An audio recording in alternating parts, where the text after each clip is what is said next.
günümüzde ülkemizde oldukça fazla sığınmacı kardeşlerimiz var. Yani bunlar işte Irak, Suriye, İran, Afganistan gibi bölgelerden gelen insanlar.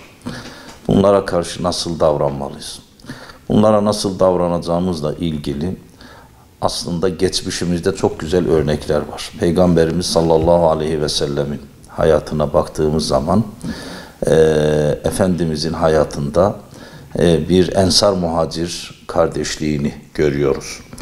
Yani bir yerden başka bir yere göç eden manasındaki muhacir kelimesi daha çok artan baskı ve eziyetlerin tahammül edilemez bir hal alması sonucu Medine'ye hicret eden Mekkeli Müslümanlara verilen addır.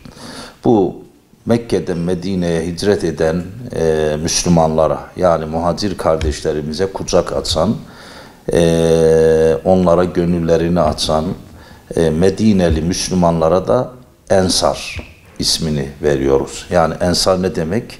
Yardımcı olan, çokça yardım eden, muhacir de bir yerden başka bir yere göç eden insan anlamındadır.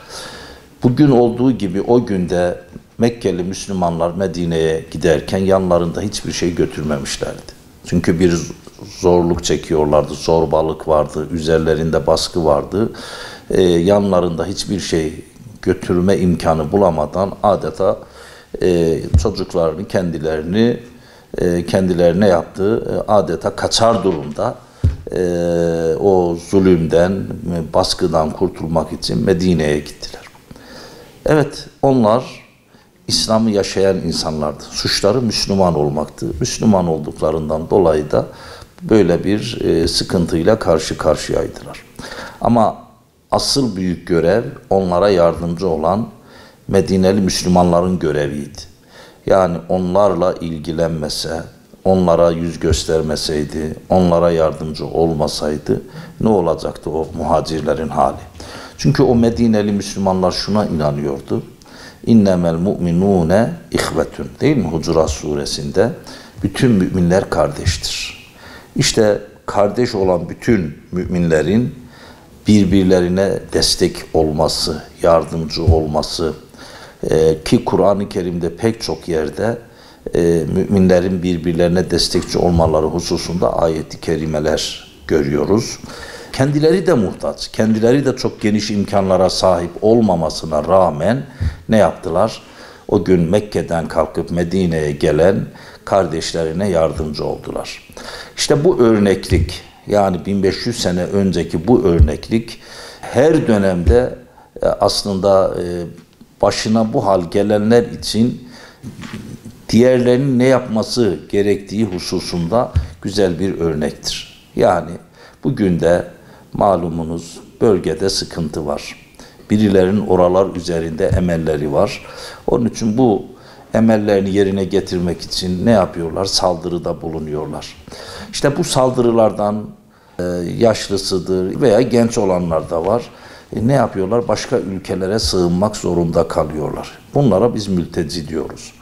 Yani bizim bunlara karşı kucak açmamız, bizim bunlara yardımcı olmamız çok önemli. Kardeşlik gereğidir. Yani biz normal Müslüman olmayanlar da böyle bir durumla karşılaşsa onlara da yardımcı olmak zorundayız. Ama hele Müslüman ise daha çok yardımcı olmalıyız. Hamdolsun ülkemizde yani yıllardır bu kardeşlerimize kucak açıldı. Çok ciddi destek verenler, yardım edenler var. Bu kardeşlerimizin hepsine çok teşekkür ediyoruz. Ancak bu işin farkında olmayan, kardeşliğin ne olduğunu hala anlamamış veya daha farklı ideolojik anlayışlarla nereden geldiler bunlar işte şeklinde belki bunlara karşı kaba davranan, farklı düşünceye sahip olan, bunları rahatsız eden insanımız da yok mu? Maalesef var. Ama asıl olan bunlara yardımcı olmaktır. Öyle düşünenlere de yanlış düşündüklerini anlatmamız gerekiyor. Allah korusun. Yarın bizim başımıza da aynı şey gelebilir değil mi? Bizim başımıza da geldiğinde biz ne yapacağız?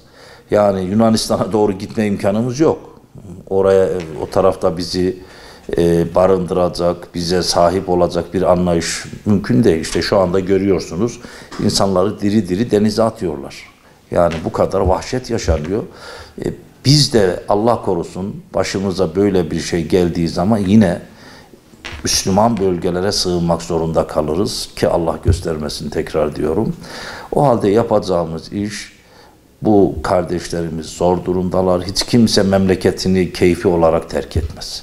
Bir zorunluluktan dolayı, işte o gün Mekkeli Müslümanlar nasıl zorunluluktan dolayı yurtlarını terk ettiler, Medineli Müslümanlar onlara yardımcı oldularsa, bugün de bizlerin ne yapması lazım?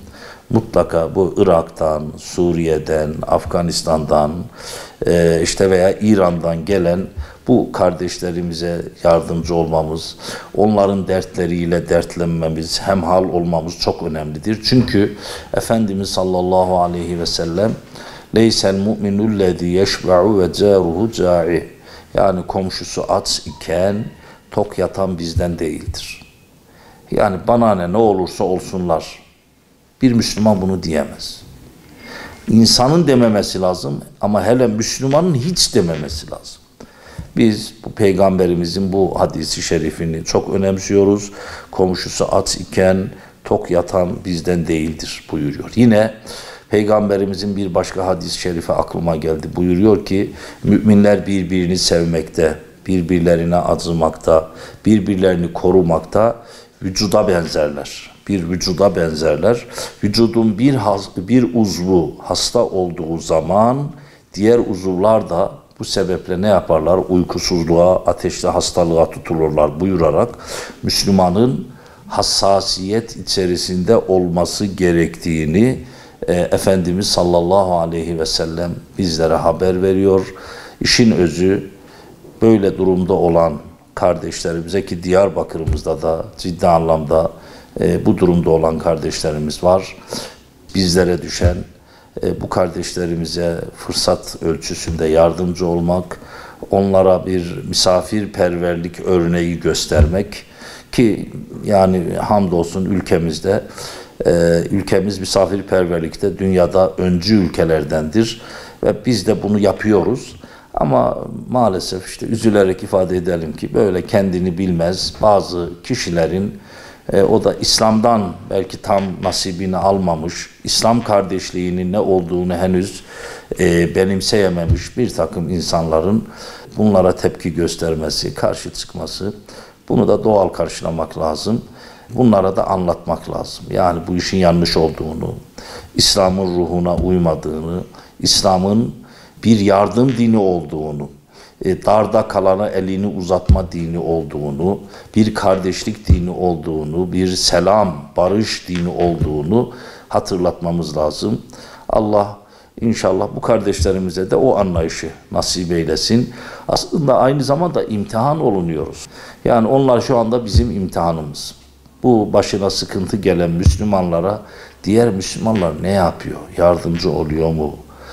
Onların elinden tutuyor mu diye biz de imtihan olunuyoruz. İnşallah bizler de bu imtihanı başaranlardan oluruz diyorum. Allah her birimizin yar ve yardımcısı olsun.